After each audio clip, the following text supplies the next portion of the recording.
Buenas tardes.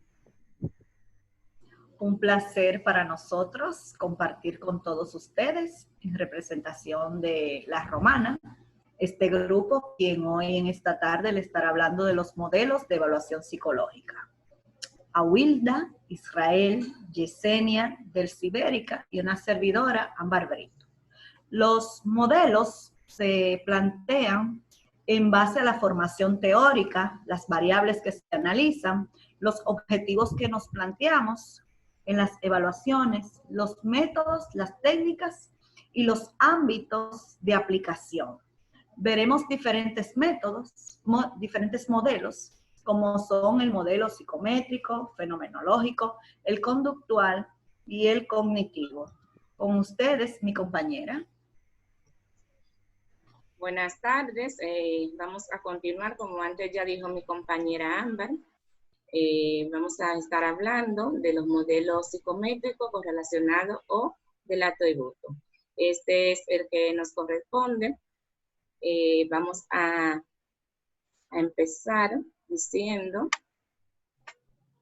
el modelo de los rasgos o modelo psicométrico o del atributo. Este modelo analiza las diferencias individuales, el origen de la misma. Según este modelo, los actos del individuo están determinados por sus propias variables más que por las características o situación, por lo que su comportamiento será estable hasta la situación. Esto permite que podamos predecir el comportamiento del individuo. Las técnicas que se utilizan, la finalidad de evaluación es encontrar diferencias individuales en el comportamiento con la finalidad de los objetivos básicos que son A, descripción, B, clasificación y C, predicción. En el modelo, en esta técnica, podemos ver en la descripción que consiste en dar cuenta de las características más sobresalientes del comportamiento de una persona. Esta es la descripción del modelo psicométrico. En las B tenemos lo que es la clasificación. La clasificación implica la organización de la formación en función de los criterios previamente definidos. La predicción consiste en establecer una previsión de una posible conducta futura a partir de una conducta actual. El modelo psicométrico correlacional o del atributo, vamos a leer el ámbito de aplicación. Los ámbitos de aplicación en este modelo han sido escolar y el industrial, funciones de selección de personal, consejo educacional, evaluación o rendimiento o clima de trabajo. Es decir, que se aplica en este ámbito, selección de un personal, que es muy importante, o rendimiento o clima de persona en dicho trabajo que se pueda realizar. Ha tenido críticas que se le hacen a este modelo, entre ellas está que han recibido, que se centran tanto en los aspectos metodológicos, estructura de la tarea, importancia para el sujeto, tendencia a dar respuestas deseables. Aquí tenemos un cuadro que dice el orígenes, presupuesto teórico, variables, objetivos y técnica y ámbito de aplicación. En este podemos ver, en el ámbito de aplicación, vamos a empezar, la conducta se aplica en función de variable interna o intrapsíquica, rasgo. Esta variable da consistencia y estabilidad al comportamiento a lo largo del tiempo y situación. O rasgo innato.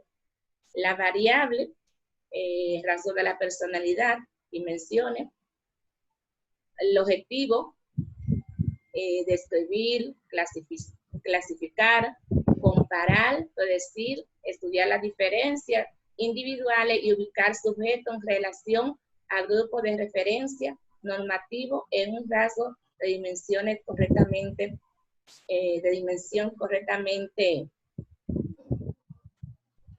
la técnica psicométrica elaborada mediante procedimientos estadísticos y factoriales. Se aplica, todas estas técnicas se aplica en el ámbito escolar también, en el clínico y organizacional. Como ya antes habíamos dicho, se puede aplicar este modelo en todo el ámbito, en todos los ámbitos escolar, organizaciones y también en el ámbito clínico.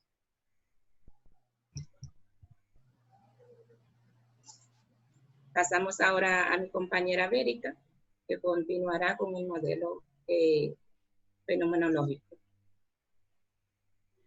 Buenas, vamos a continuar con el modelo fenomenológico. Este modelo consiste en examinar todos los contenidos de las conciencias, determinar si son reales, ideales o imaginarias.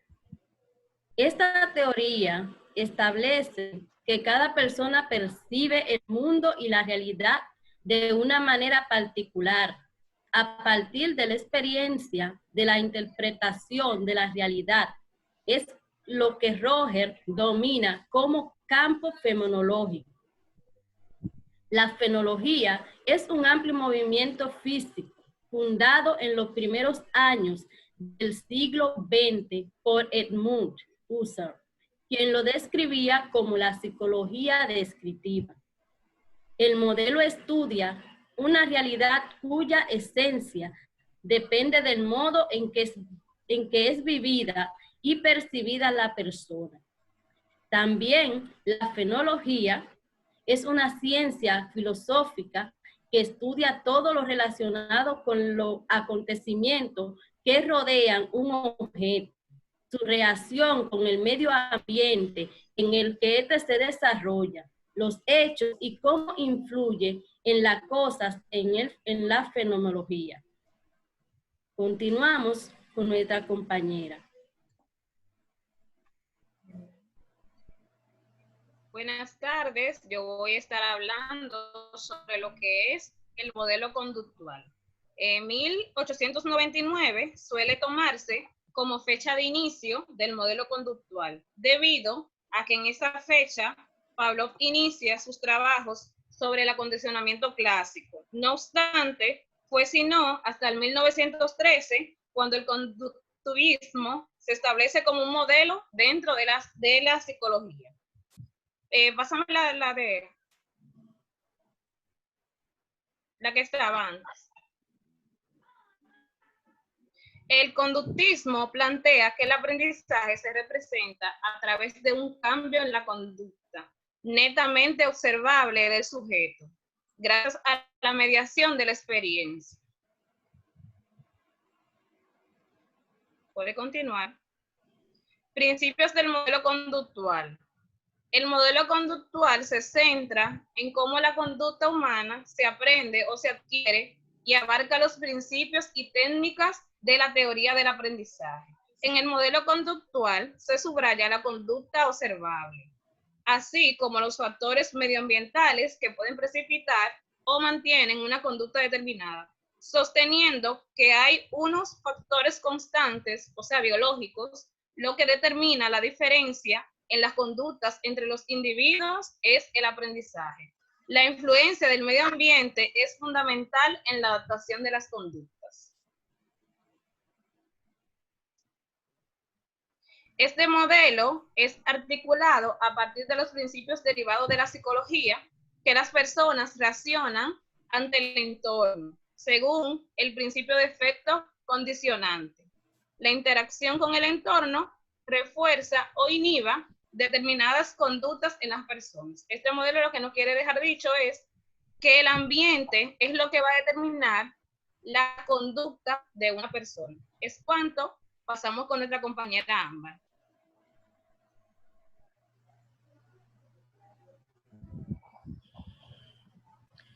En esta ocasión me toca comentarles a ustedes sobre el modelo cognitivo. La neuropsicología es una rama de la psicología cognitiva cuyo objetivo es verificar de modo en que se conectan las estructuras y las funciones cerebrales con los procesos psicológicos concretos. Puede pasar. Hace hincapié en los estudios. Vamos a esperar. Okay.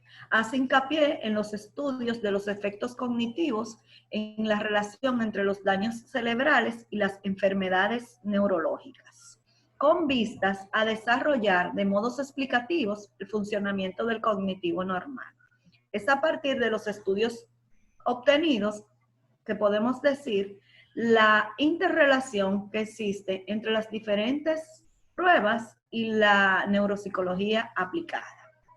Cabe establecer una distinción en la neurociencia cognitiva que establece que no solo se interesa por el daño cerebral, sino que se centra en las investigaciones de los mecanismos neuronales que suceden en los procesos cognitivos.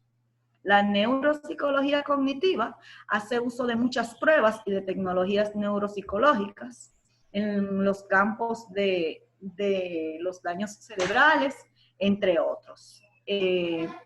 Hacen uso de las técnicas de neuroimagen, de electrofisiología, que son estudios, ya ustedes saben, eléctricos en nuestros cerebros, y de las pruebas neurológicas que nosotros sabemos que sirven para medir el rendimiento funcional y psicológico del cerebro.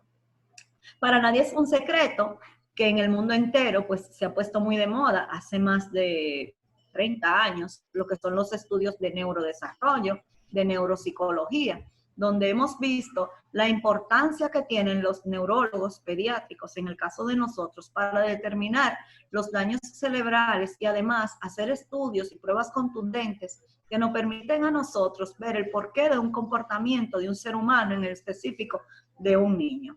Las evaluaciones neuropsicológicas en los últimos años, tal como estaba diciendo, han tenido un buen avance, pues podemos ver los daños orgánicos conocidos en pacientes con patologías psiquiátricas y en otros que tenemos sospecha de disfunciones cerebrales. En la mayoría de los países hemos notado la incorporación y en el caso de nuestro país, de República Dominicana, hemos visto cómo en los diferentes hospitales y en las clínicas vemos neurólogos donde nosotros podemos referir nuestros estudiantes y hacerle una indagación mucho más profunda y saber el porqué de muchos comportamientos en el cual anteriormente nosotros, ignorancia propia, pues decíamos que estaba loco, sin saber y sin poder aplicar las verdaderas pruebas que nos dijeran qué tiene un niño, cuáles son las necesidades especiales que caracteriza esta condición.